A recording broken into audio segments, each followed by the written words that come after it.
ఈరోజు రాకపోవచ్చు, రేపు కావచ్చు, ఎల్లుండి రావచ్చు. కానీ మనం ఏదైతే ఇతరులకు ఇస్తామో అది ఈరోజు కాకుండా రేపైనా మనకు ఏదో రూపంలో మనకు అందుతుందని చెప్పి నేను ఒకటి తెలుసుకున్నాను. అందుకోసమే దాంతోపాటు సహాయ కార్యక్రమం ఎన్నో కూడా చేస్తున్నాను. సో రాబోయే రోజుల్లో ఈ మిస్ ఇండియా టైటిల్ ద్వారా నేను చాలామందికి రీచ్ అయ్యి సేవా కార్యక్రమంలో కొనసాగిస్తాను. అదేవిధంగా నేను మిస్ ఇండియా టాక్స్ అని ఒకటి పోడ్కాస్ట్ స్టార్ట్ చేస్తున్నాను. ఏంటంటే దీని ద్వారా ప్రతి ఒక్క స్కూల్కి, కాలేజెస్కి, గ్రామాల్లోకి వెళ్ళి ప్రతి ఒక్కరికి ఆదర్శంగా ఉండే మాటలు చెప్పి వాళ్ళు కూడా లైఫ్లో ఏదో ఒకటి సాధించవచ్చు. మనం పల్లెటూరులో పుట్టినామా, పట్టణంలో పుట్టినామా, మన చిన్న బ్యాక్గ్రౌండా, మనము పేదరికంలో ఉన్నామా అని కాదు. కృషి పట్టుదల ఉంటే ప్రతి ఒక్కరు కూడా ఎంతో స్టేజ్కి వెళ్ళొచ్చు అని నేను ప్రతి ఒక్కరిని మోటివేట్ చేయడానికి మిస్ ఇండియా టాక్స్ అనే పోడ్కాస్ట్ ప్రారంభిస్తున్నాను. దాంతోపాటు అందరికీ సమాజంలో యువతకు చైతన్యం తేవాలని నేను అందరికీ తెలియజేసుకుంటున్నాను. దీనికోసం నేను 4 సంవత్సరాలు ఫిట్నెస్ ట్రైనింగ్ తీసుకుంటున్నాను. దాంతోపాటు మనకు క్వశ్చన్స్ రౌండ్ కోసం అని నేను కమ్యూనికేషన్ స్కిల్స్ ట్రైనింగ్ తీసుకోవడం లాంటిది, కానీ ఇంకా మన దంగల్కి సంబంధించిన కొన్ని ఫిట్నెస్ ట్రైనర్స్ ఉంటారు వాళ్ళతో, దాంతోపాటు ఫ్యాషన్ డిజైన్ సంబంధించిన వ్యక్తులను కలవడము, కొందరు డాక్టర్తో మనకు స్కిన్ గురించి సంబంధించి అంటే ఏ విధంగా డైట్ తీసుకోవాలి, ఎలా ఉండాలి, వాటి కోసమని ఆల్మోస్ట్ ఒక 3 to 4 టైప్స్ ఆఫ్ ట్రైనర్స్ ఉంటారు అన్నమాట. వీటి కోసం వాళ్ళందరి ఆధ్వర్యంలో నేను ట్రైనింగ్ తీసుకొని మిస్ ఇండియాకి వెళ్ళి మిస్ ఇండియా టైటిల్ సాధించాను.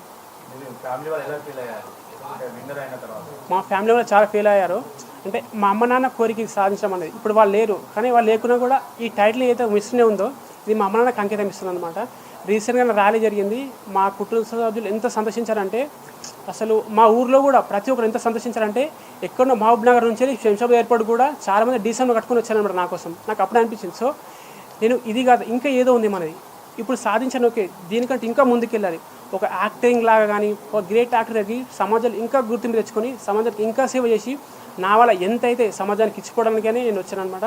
ఖచ్చితంగా సమాజానికి రాబోయే రోజుల్లో ఇంకా అద్భుతంగా మా సేవ కార్యక్రమాలు కొనసాగుతాయి.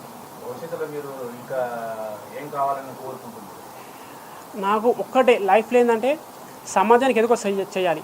దానికోసమనే నేను రాబోయేలో ఇప్పుడు నార్మల్గా ఉండి చెప్తే సేవ కార్యక్రమాలు కొందరికీ తెలుస్తాయి. అదే నేను ఒక యాక్టర్గా, ఒక సెలబ్రిటీగా ఉండి చెప్తే చాలామందికి మన సేవ కార్యక్రమం రీచ్ అవుతాయి అనమాట.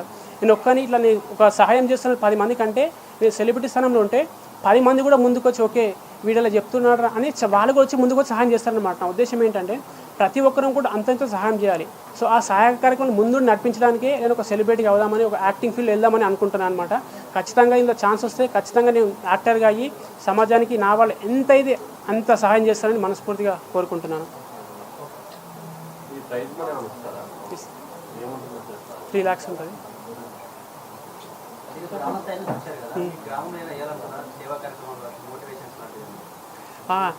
యాక్చువల్లీ మా గ్రామంలో ఒక అభివృద్ధి పనులు స్టార్ట్ చేసాము. అంటే ఎన్ఎస్ఎస్ ఆధ్వర్యంలో మా గ్రామంలో కొంచెం చాలా మారుమూల పల్లెటూరు అన్నమాట. మా గ్రామంలో ఫెసిలిటీస్ కూడా అంతంత మాత్రమే ఉంటాయి. నేను కొన్ని కాలేజెస్లో ఎన్ఎస్ఎస్ నేషనల్ సర్వీస్ స్కీమ్ అని వాలంటీర్స్ ఉంటారనమాట, వాళ్ళతో మాట్లాడాను. మా ఒక పల్లెటూరులో ఏతుందో మా గ్రామంలో అక్కడ కొన్ని సేవా కార్యక్రమాల ద్వారా కొంచెం అభివృద్ధి చేసి అక్కడ చాలామంది అంటే చదువుకోవడానికి కొంచెం వెనుకడుగు వేస్తారు. అంటే మా ఊరు నుంచి వెళ్ళి స్కూల్కి వెళ్ళాలంటే ఒక 4 to 5 kilometers ఉంటుంది అనమాట.